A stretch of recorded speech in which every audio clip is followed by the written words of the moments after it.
3장. 가시덤불의 불꽃, 그리고 영원한 현재. 애굽의 왕자로 살았던 40년은 꿈처럼 흩어졌고, 미디안 광야의 목자로 산 40년은 그를 침묵의 사람으로 만들었다. 이제 나이 80, 왕실의 세마포 옷 대신 거친 양털옷을 걸친 모세는 지팡이 하나의 의지에 양떼를 몰고 광야 서쪽 끝으로 향했다. 그가 도착한 곳은 호렙, 불 한 폭이 제대로 자라지 않는 황무지였다. 그런데 그 메마른 땅에서 타오르면 마땅히 재가 되어야 하는 세상의 순리를 거스르는 기이한 광경이 그의 노안을 사로잡았다. 모세가 그의 장인 미디안 제사장 이드로의 양떼를 치더니 그떼를 광야 서쪽으로 인도하여 하나님의 산 호렙에 이르매 여호와의 사자가 떨기나무 가운데로부터 나오는 불꽃 안에서 그에게 나타나시니라. 그가 보니 떨기나무에 불이 붙었으나 그 떨기나무가 사라지지 아니하는지라. 이에 모세가 이르되 내가 돌이켜 가서 이 큰 광경을 보리라. 떨기나무가 어찌하여 타지 아니하는고 하니. 모세가 도착한 호렙은 건조한 곳, 황폐한 곳이라는 뜻이다. 생명이 살기 힘든 그곳에서 하나님은 당신의 임재 장소로 백향목 같은 거목이 아닌 가장 하찮은 떨기나무를 택하셨다. 세네는 광야에서 흔히 보는 가시가 돋친 덤불을 뜻한다. 미드라시는 이 장면을 두고 이렇게 묵상한다. 왜 하나님은 가시덤불 속에 계시는가? 그것은 당신의 백성 이스라엘이 지금 애굽의 가시밭길에서 고통받고 있기 때문이다. 하나님은 높은 보좌가 아니라 백성이 아픔이 있는 그 낮은 자리에 함께 타고 계셨다. 나무에 불이 붙었으나 사라지지 아니하는지라. 이는 이스라엘이 아무리 학대의 불길 속에 있어도 하나님이 함께 하시는 한 결코 소멸되지 않음을 보여주는 시각적 계시였다. 호기심에 이끌려 발걸음을 옮기는 모세를 향해 불꽃 중심부에서 천둥 같으면서도 심장을 파고드는 인격적인 음성이 울려 퍼졌다. 그때에 여호와께서 그가 보려고 돌이켜 오는 것을 보신지라. 하나님이 떨기나무 가운데서 그를 불러 이르시되 모세야 모세야 하시매 그가 이르되 내가 여기 있나이다. 하나님이 이르시되 이리로 가까이 오지 말라. 내가 선 곳은 거룩한 땅이니 내 발에서 신을 벗으라. 하나님은 모세야 모세야 하고 2번 부르셨다. 히브리 문학에서 이름을 연거푸 부르는 것은 깊은 애정과 긴박함의 표현이다. 모세는 내가 여기 있나이다 라고 답했다. 이는 단순히 위치를 알리는 말이 아니라 제 영혼과 육체가 당신을 처분만 기다립니다라는 종의 자세다. 하나님은 내 발에서 신을 벗으라고 명하셨다. 고대 근동에서 신발은 2가지 의미가 있다. 첫째, 소유권과 권리다. 신을 벗는 것은 내 권리를 포기하고 주인의 뜻에 복종하겠다는 항복 선언이다. 둘째, 세상과의 접촉이다. 가죽신은 땅의 우물과 먼지를 밟고 다니는 도구다. 거룩한 하나님을 만나기 위해선 세상의 가치관과 때가 묻은 과거의 행실을 벗어버려야 한다. 모세는 떨리는 손으로 낡은 가죽신을 벗어던지고 맨발로 뜨거운 모래 위에 무릎을 꿇었다. 80노인의 거친 숨마저 잦아든 그 정막 속에서 불꽃은 타닥거리는 소리 대신 오래된 기억을 일깨우는 음성으로 다가왔다. 나는 내 조상의 하나님이니. 그것은 낯선 신의 호령이 아니었다. 잊고 살던 유년의 기억, 젖을 멀리던 어머니 요게벳이 눈물로 불러주던 바로 그 이름이었다. 왕궁의 화려한 소음 속에서도 유모였던 어머니가 귓가에 속삭여주던 아브라함과 이삭과 야곱의 하나님. 그 그리운 이름이 광야의 불길 속에서 다시 살아났다. 그리고 마침내 칠흑 같던 400년의 침묵이 깨졌다. 그것은 위험 있는 선포라기보다 자식을 잃어버릴 뻔했던 어버이의 절절한 토로에 가까웠다. 하나님은 보좌에 앉아 명령하시는 냉정한 군주가 아니라 채찍에 맞고 신음하는 자식들의 곁에서 함께 울음을 삼키던 아비의 심정으로 참아왔던 속마음을 붉은 불꽃처럼 토해내기 시작하셨다. 또 이르시되 나는 내 조상의 하나님이니 아브라함의 하나님, 이삭의 하나님, 야곱의 하나님이니라.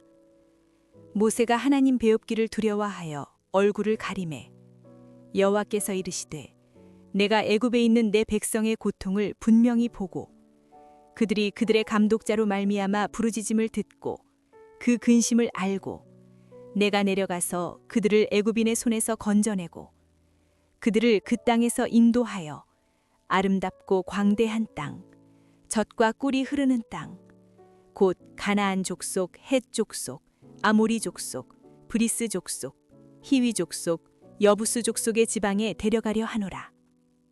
여기에는 하나님의 행동을 나타내는 4개의 동사가 등장한다. 첫째는 보고라는 동사이다. 하나님께서는 멀리서 구경만 하는 방관자가 아니라 그 참혹한 현장의 생생한 목격자가 되어 지켜보셨다. 둘째, 듣고라는 동사인데 하나님은 백성들의 신음소리를 흘려듣거나 외면하지 않고 작은 숨소리 하나까지 귀 기울여 들으셨다. 셋째, 알고라는 동사이다. 하나님께서 아신다는 말은 단순히 머리로만 아는 지식적인 알미 아니다. 이는 남편이 아내를 알듯이 백성의 아픔을 당신의 뼈아픈 고통으로 체험하여 아셨다는 뜻이다. 마지막으로 내려가서라는 단어이다. 마침내 하나님은 높고 높은 하늘 보좌에서 인간의 역사, 그 진흙탕 속으로 친히 개입해 들어오셨다. 목적지는 젖과 꿀이 흐르는 땅이다. 당시 유목민에게 젖은 가축이 풍성함을, 농경민에게 꿀은 과일의 풍요를 뜻한다. 즉, 모든 산업이 번성하는 완전한 땅을 약속하신 것이다. 하나님은 이제 당신의 마음을 뒤흔든 결정적인 이유를 말씀하시며 80세 노인 모세에게 가라고 명하셨다. 제국의 수배자였던 그에게 제국의 심장부로 돌아가라는 것은 죽으러 가라는 말과 같았다. 이제 가라. 이스라엘 자손의 부르짖음이 내게 달하고 애국 사람이 그들을 괴롭히는 학대도 내가 보았으니 이제 내가 너를 바로에게 보내어 너에게 내 백성 이스라엘 자손을 애굽에서 인도하여 내게 하리라. 모세가 하나님께 아뢰되 내가 누구이기에 바로에게 가며 이스라엘 자손을 애굽에서 인도하여 내리이까. 하나님이 이르시되 내가 반드시 너와 함께 있으리라. 네가 그 백성을 애굽에서 인도하여 낸 후에 너희가 이 산에서 하나님을 섬기리니 이것이 내가 너를 보낸 증거니라. 하나님은 부르짖음이 내게 달하고 라고 하셨다. 여기서 부르짖음으로 번역된 히브리어는 차악하다. 이것은 정돈된 언어로 드리는 고상한 기도가 아니다. 채찍 끝에서 터지는 짐승 같은 비명, 자식을 뺏긴 어미가 토해내는 찢어지는 절규다. 소돔과 고모라가 멸망할 때 하늘을 찔렀던 바로 그 단어다. 땅의 왕 바로는 그 소리를 소음이라 여기며 귀를 막았으나 그 비명은 허공에 흩어지지 않았다. 그것은 하늘의 궁창을 뚫고 올라와 마침내 하나님이 계신 보좌 앞까지 달했다. 원어는 소리가 멀리서 들린 정도가 아니라 어떤 물체가 목적지에 물리적으로 뚫고 들어온 것을 뜻한다. 천군 천사의 찬양 소리조차 덮을 수 없었던 그 억울한 상소가 우주의 최고 재판장이신 하나님의 무릎 앞에 내게로 당도한 것이다. 지상의 법정이 무너졌기에 이제 하나님께서 직접 하늘의 법정을 열고 판결을 집행하시겠다는 엄중한 선전포고였다. 그러나 모세는 그 엄청난 사명 앞에서 내가 누구이기에 라며 뒷걸음질했다. 저는 늙은 양치기일 뿐입니다. 제가 무슨 힘으로 바로를 상대합니까? 하지만 하나님의 대답은 동문서답 같았다. 모세의 능력이나 자격에 대해선 한마디도 않으시고 오직 내가 반드시 너와 함께 있으리라 라고만 말씀하셨다. 모세의 자격은 모세 자신이 아니라 함께 하시는 하나님께 있었다. 하나님은 이 산에서 섬기게 될 것이 증거라고 하셨다.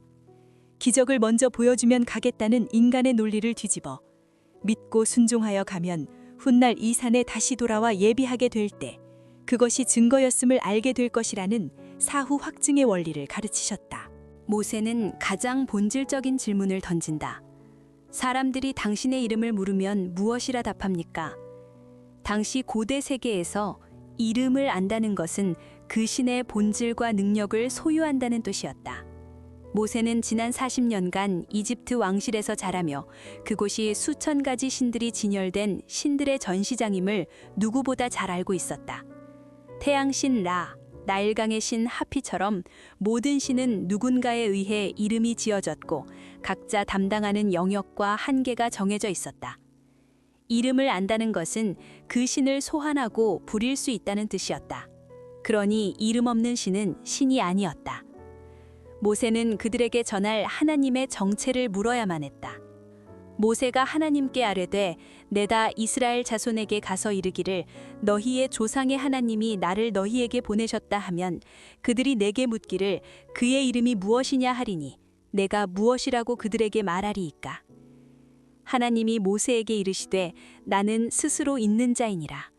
또 이르시되 너는 이스라엘 자손에게 이같이 이르기를 스스로 있는 자가 나를 너희에게 보내셨다 하라. 하나님이 또 모세에게 이르시되 너는 이스라엘 자손에게 이같이 이르기를 너희 조상의 하나님 여호와 곧 아브라함의 하나님, 이삭의 하나님, 야곱의 하나님께서 나를 너희에게 보내셨다 하라. 이는 나의 영원한 이름이요 대대로 기억할 나의 칭혼이라. 하나님은 인류 역사상 처음으로 당신의 고유한 이름을 계시하셨다. 나는 스스로 있는 자이니라. 이 대답은 당신은 어떤 영역을 담당하는 신입니까? 라는 모세의 이집트적 사고방식을 산산조각내는 혁명적인 선언이었다. 하나님은 인간이 지은 이름으로 규정되거나 특정 영역에 갇히는 우상이 아니었다. 당신은 누군가에 의해 만들어진 존재가 아니라 존재 그 자체이며 모든 존재의 근원이자 원인이 없는 원인임을 선포하신 것이다. 나를 세상의 우상들처럼 취급하지 말라. 나는 이름으로 가둘 수 없는 무한한 하나님이다. 또한 히브리어 에흐에는 있다라는 동사의 미완료형으로 단순히 지금 있다는 정지된 상태가 아니라 앞으로 무엇이 될 것이다라는 미래지향적이고 역동적인 의미를 품고 있다. 즉, 이 이름은 나는 내가 되려고 하는 모습으로 존재할 것이다라는 뜻이다. 이것은 당신의 백성에게 주시는 무한한 가능성의 약속이었다. 너희가 배고플 때 나는 만나가 되어줄 것이고 목마를 때 생수가 되어줄 것이며 길을 잃었을 때 길이, 전쟁할 때 승리가 되어줄 것이다. 하나님은 고정된 명사가 아니라 백성의 필요에 따라 언제 어디서든 역사하는 동사로 존재하신 분이셨다. 탈무드는 이 구절을 더욱 깊이 해석한다. 하나님께서 에흐예 아쉐르 에흐예라고 하신 것은 나는 지금 이 고난 속에 너희와 함께 있는 것처럼 장차 다가올 미래의 고난 속에서도 너희와 함께 있을 자이다 라는 뜻이다. 하나님은 고통받는 자녀들의 역사 속으로 뚫고 들어와 아픔의 현장에 함께 계시는 분임을 이름으로 증명하신 것이다. 이 1인칭 대명사 나는 있다를 우리가 3인칭으로 부르면 그는 있다가 되는데 그 단어가 바로 여호와다. 이로써 모세는 깨달았다. 자신이 섬겨야 할 신은 박제된 우상이 아니라 약속을 반드시 지키며 영원토록 살아서 움직이는 실제임을. 하나님은 모세를 빈손으로 보내지 않으셨다. 이스라엘 장로들의 마음을 열 수 있는 확실한 암호를 주셨다. 너는 가서 이스라엘의 장로들을 모으고 내가 너희를 돌보아 너희가 애굽에서 당한 일을 확실히 보았노라. 너는 그들의 장로들과 함께 애굽 왕에게 이르기를 사흘 집군 광야로 가도록 허락하소서 하라. 하나님은 내가 너희를 돌보아라고 말하라고 하셨다. 이 단어는 창세기 50장에서 요셉이 죽으며 유언으로 남긴 말과 똑같은 표현이다. 미드라시는 이스라엘 장로들 사이에 진짜 구원자는 반드시 파코드 파카드티라는 암호를 말할 것이다라는 비밀 전승이 내려오고 있었다고 전한다. 모세가 이 말을 입 밖으로 내는 순간 장로들은 그가 하나님이 보내신 자임을 의심 없이 믿을 것이다. 마지막으로 하나님은 출애굽의 그날 그들이 빈손으로 나가지 않을 것임을 약속하셨다. 내가 아노니 강한 손으로 치기 전에는 애굽 왕이 너희가 가도록 허락하지 아니하다가 내가 내 손을 들어 애굽 중에 여러 가지 이적으로 그 나라를 친 후에야 그가 너희를 보내리라. 내가 애굽 사람으로 이 백성에게 은혜를 입히게 할지라 너희가 나갈 때에 빈손으로 가지 아니하리니 여인들은 모두 그 이웃 사람과 및 자기 집에 거류하는 여인에게 은폐물과 금폐물과 의복을 구하여 너희의 자녀를 꾸미라. 너희는 애굽 사람들의 물품을 취하리라. 하나님은 강한 손으로 치기 전에는 바로가 결코 그 고집을 꺾지 않을 것을 알고 계셨다. 그러나 끝내 그 문이 열릴 때 하나님은 백성들이 빈손으로 가지 아니하리라고 맹세하셨다. 그들은 나올 때 애굽 사람들에게 은금 패물과 의복을 요구하여 취할 것이다. 이것은 단순한 약탈이 아니다. 탈무드는 이것이 억울한 노동에 대한 정당한 품삯이라고 해석한다. 이스라엘 백성은 수백 년간 채찍 아래서 벽돌을 굽고 국고성을 쌓았으나 보리 한 톨 제대로 받지 못했다. 재판장이신 하나님께서 그들이 흘린 피와 땀의 값을 계산하여 떠나는 그들의 손에 마땅히 받았어야 할 몫으로 쥐어주시는 것이다. 이 제물은 그들의 지난 세월에 대한 하나님의 위로이자 훗날 광야에서 하나님이 거하실 성막을 짓는 거룩한 재료로 쓰이게 된다. 떨기나무의 불꽃은 이제 꺼지지 않는 사명이 되어 모세의 가슴으로 옮겨 붙었다. 지팡이 하나뿐인 노인은 이제 제국의 심장을 향해 스스로 있는 자의 이름을 들고 위대한 걸음을 내디뎌야 했다.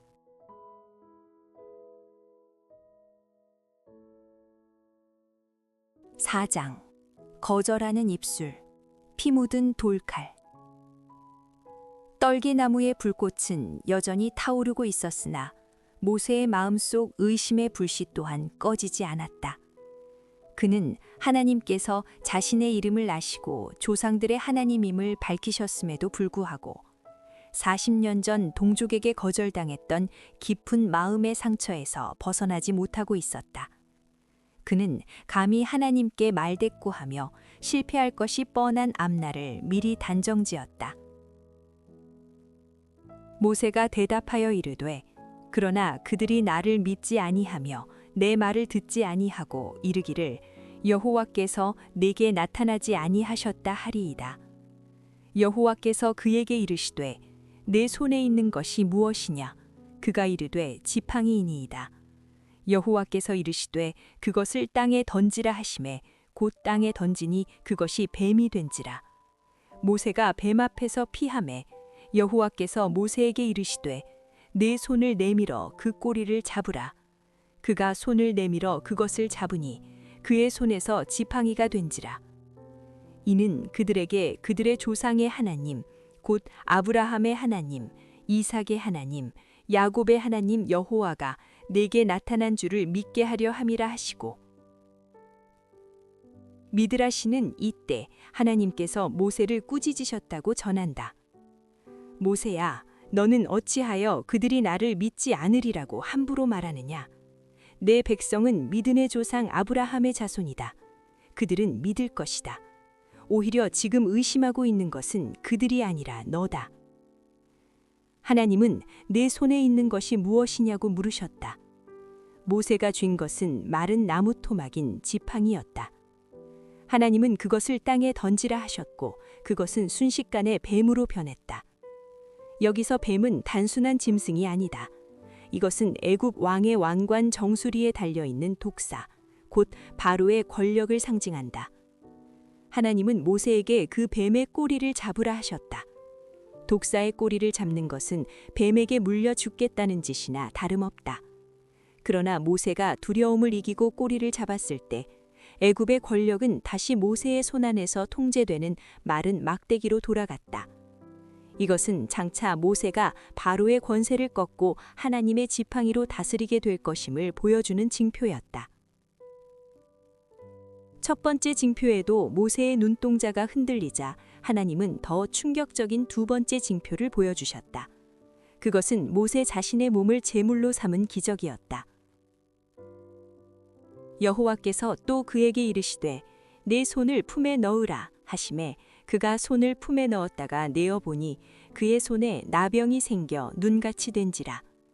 이르시되 내 손을 다시 품에 넣으라 하시매 그가 다시 손을 품에 넣었다가 내어 보니 그의 손이 본래의 살로 되돌아왔더라. 여호와께서 이르시되 만일 그들이 너를 믿지 아니하며 그 처음 표적의 표징을 받지 아니하여도 나중 표적의 표징은 믿으리라.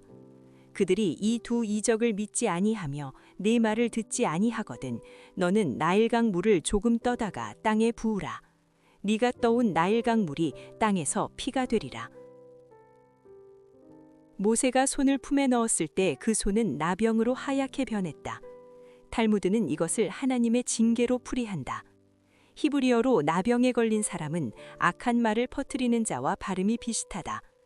모세가 1절에서 그들이 나를 믿지 않으리라고 자기 백성을 헐뜯었기에 하나님께서 그 입의 부정함을 손의 나병으로 경고하셨다는 것이다. 품에 넣었을 때 치유된 것은 뉘우치고 돌이키면 즉시 회복시키시는 하나님의 자비를 뜻한다. 마지막 세 번째 징표는 나일강 물이 피가 되는 것이었다. 나일강은 애굽의 젖줄이자 그들이 섬기는 신이었다. 강물을 땅에 쏟아 피가 되게 하는 것은 애굽의 생명줄을 끊고 그들의 신을 심판하겠다는 강력한 선전포고였다. 세 가지 기적을 보고도 모세는 여전히 물러서지 않았다. 백성들의 불신을 핑계대던 그는 이제 자신의 신체적 약점을 구실로 삼았다. 모세가 여호와께 아뢰되 오 주여 나는 본래 말을 잘 하지 못하는 자니이다. 주께서 주의 종에게 명령하신 후에도 역시 그러하니 나는 입이 뻣뻣하고 혀가 둔한 자니이다. 여호와께서 그에게 이르시되 누가 사람의 입을 지었느냐 누가 말 못하는 자나 못 듣는 자나 눈 밝은 자나 맹인이 되게 하였느냐 나 여호와가 아니냐 이제 가라 내가 네 입과 함께 있어서 할 말을 가르치리라. 모세는 자신이 입이 뻣뻣하고 혀가 둔한 자라고 고백했다. 직역하면 입이 무겁고 혀가 무거운 자다. 이는 단순한 겸손이 아니라 실제적인 말더듬이었을 가능성이 크다. 미드라시에는 이에 얽힌 슬픈 이야기가 전해진다. 어린 모세가 바로의 무릎 위에서 왕관을 가지고 놀 때 신하들이 그를 죽여야 한다고 주장했다. 시험을 위해 한쪽엔 금을, 한쪽엔 불타는 숯을 놓았는데 천사가 모세의 손을 밀어 숯을 집게 했고 그 뜨거운 숯을 입에 넣는 바람에 혀를 대어 말을 더듬게 되었다는 이야기다. 그러나 창조주 하나님은 단호하셨다. 누가 사람의 입을 지었느냐? 혀의 유창함이 능력이 아니라 그 혀를 만든 주인이 함께하는 것이 능력임을 일깨우셨다. 모세는 끈질기었다. 그는 마지막으로 자신의 솔직한 심정을 토해내며 부르심을 거부했다. 이에 하나님은 마침내 거룩한 진노를 터뜨리셨다. 모세가 이르되 오 주여 보낼 만한 자를 보내소서. 여호와께서 모세를 향하여 노하여 이르시되 레위 사람 네 형 아론이 있지 아니하냐. 그가 말 잘하는 것을 내가 아노라. 그가 너를 만나러 나오나니 그가 너를 볼 때에 그의 마음에 기쁨이 있을 것이라. 너는 그에게 말하고 그의 입에 할 말을 주라. 내가 네 입과 그의 입에 함께 있어서 너희들이 행할 일을 가르치리라. 그가 너를 대신하여 백성에게 말할 것이니 그는 네 입을 대신할 것이요 너는 그에게 하나님같이 되리라. 너는 이 지팡이를 손에 잡고 이것으로 이적을 행할지니라. 모세는 보낼 만한 자를 보내소서라고 말했다. 속뜻은 제발 당신이 보내고 싶은 다른 사람의 손을 통해 보내소서라는 뜻이다. 이는 명백한 불복종이었다. 하나님은 노를 바라시고 아론을 대안으로 내놓으셨다. 놀라운 점은 14절에 그가 너를 볼 때에 마음에 기쁨이 있을 것이라는 대목이다. 탈무드는 아론의 위대함이 여기에 있다고 본다. 보통 형은 동생이 지도자가 되는 것을 시기할 수 있으나 아론은 진심으로 기뻐했다는 것이다. 이 겸손 덕분에 아론은 대제사장의 흉패를 가슴에 다는 복을 받았다. 하나님은 아론을 모세의 대변자로 세우고 모세를 그에게 하나님같이 되게 하셨다. 결국 모세는 뜻을 굽혔다. 그는 장인 이드로에게 작별을 고하고 식소를 데리고 애굽으로 향했다. 길 위에서 하나님은 모세에게 지금이 바로 애굽으로 돌아가야 할 결정적인 이유를 말씀해 주셨다. 모세가 그의 장인 이드로에게로 돌아가서 그에게 이르되 내가 애굽에 있는 내 형제들에게로 돌아가서 그들이 아직 살아 있는지 알아보려 하오니 나로 가게 하소서. 이드로가 모세에게 평안히 가라 하니라. 여호와께서 미디안에서 모세에게 이르시되 애굽으로 돌아가라. 내 목숨을 노리던 자가 다 죽었느니라. 내 목숨을 노리던 자가 다 죽었느니라. 이 짧은 한마디는 단순히 원수들의 심장이 멈췄다는 뜻이 아니었다.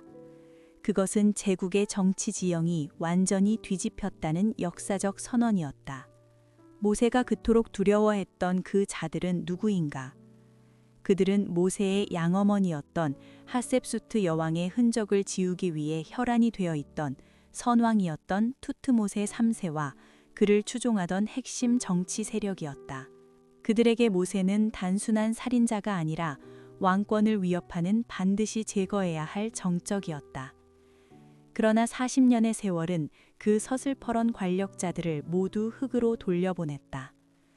제국의 관례에 따라 새 왕인 아멘호텝 2세가 등극하면서 감옥문이 열리고 선왕 시대의 죄인들에게는 대사면이 내려진다.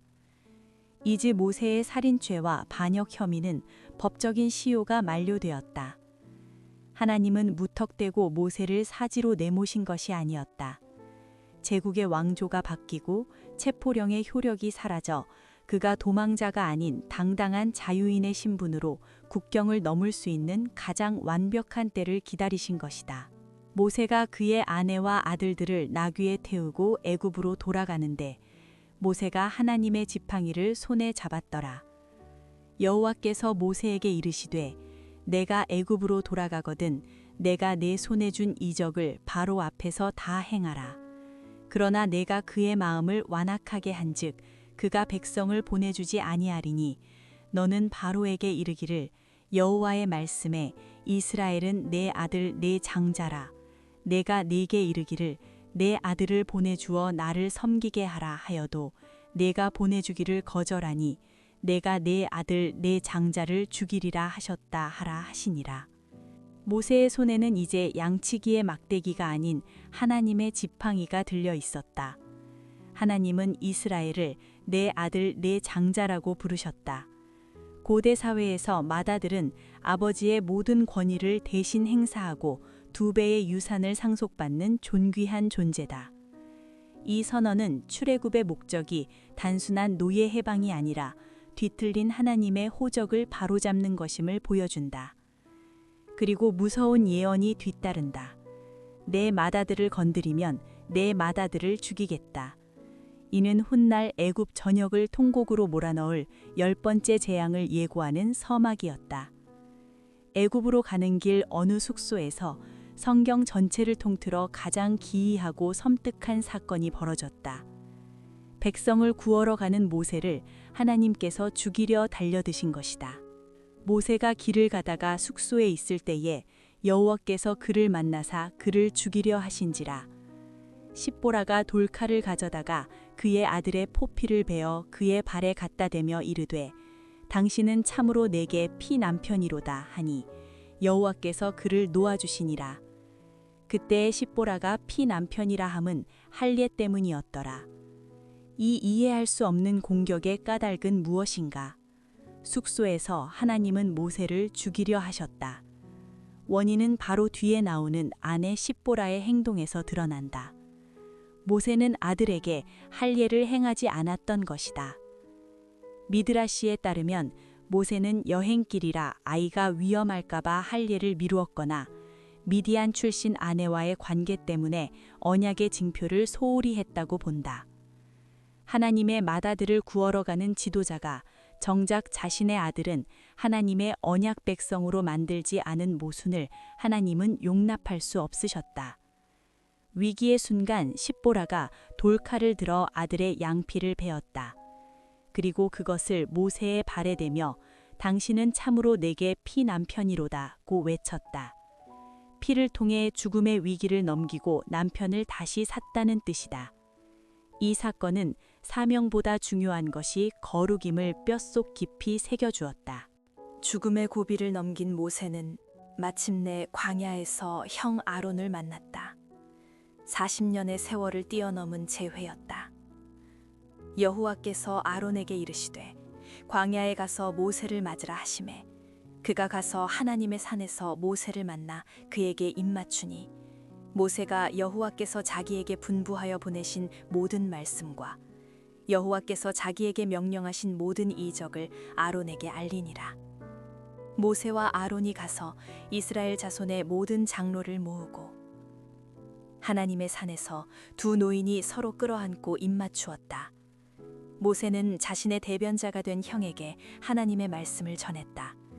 그들은 곧장 애굽으로 들어가 이스라엘의 장로들을 소집했다. 긴장감이 감도는 흑벽돌집에서 아론은 모세를 대신해 하나님의 말씀을 전하고 모세는 하나님께 받은 3가지 표징을 그들 눈앞에서 펼쳐 보였다. 아론이 여호와께서 모세에게 이르신 모든 말씀을 전하고 그 백성 앞에서 이적을 행하니 첫째, 모세가 지팡이를 던지자 차 나온 코브라가 되어 위협했으나 모세가 꼬리를 잡자 다시 막대기가 되었다. 이는 지금 기세등등한 바로가 결국 하나님의 손안에 잡힌 막대기에 불과함을 보여주는 징표였다. 둘째, 멀쩡하던 손을 품에 넣자 죽음 같은 나병이 뒤덮였으나 다시 넣자 깨끗이 치유되었다. 이는 학대로 인해 나병 환자처럼 비천해진 이스라엘이 하나님의 품 안에서 다시 거룩하고 온전한 백성으로 회복될 것임을 보여주는 약속이었다. 셋째, 나일강 물을 떠서 붓자 붉은 피가 되었다. 이는 애굽의 생명줄인 나일강이 사실은 죽음의 강임을 폭로하는 심판의 예고였다. 그러나 미드라시는 전한다. 장로들의 마음을 진짜로 움직인 것은 눈에 보이는 기적이 아니었다. 애굽의 술사들도 흉내낼 수 있는 마술이 그들의 믿음을 확증할 수는 없었다. 그들이 기다린 것은 오직 하나, 조상 요셉이 유언으로 남긴 비밀 암호였다. 그때 모세의 입에서 그리고 아론의 입에서 400년을 기다려온 그 단어가 선포되었다. 하나님께서 너희를 확실히 돌보셨다. 요셉이 하나님이 당신들을 돌보시고 라고 예언하며 남겨둔 그 말이 정확히 선포되는 순간 장로들은 전율했다. 이것은 사람이 꾸며낼 수 없는 하늘의 신분증이었다. 백성이 믿으며 여호와께서 이스라엘 자손을 찾으시고 그들의 고난을 살피셨다 함을 듣고 머리 숙여 경배하였더라. 백성들은 모세가 전한 말이 암호와 일치함을 확인하고 그를 믿었다. 그들은 하나님이 자신들을 잊지 않고 찾으시고 그 뼈아픈 고난을 살피셨다는 사실 앞에 무너져 내렸다. 그들은 땅에 엎드려 경배했다. 모세의 두려움은 쓸데없는 걱정이었다. 하나님은 이미 말씀과 기적으로 백성들의 마음을 준비시켜 놓았다. 이제 모든 준비는 끝났다. 지팡이를 든 80살의 선지자와 그의 대변자, 그리고 기도로 무장된 백성들이 거대 제국과의 싸움을 시작할 때가 되었다.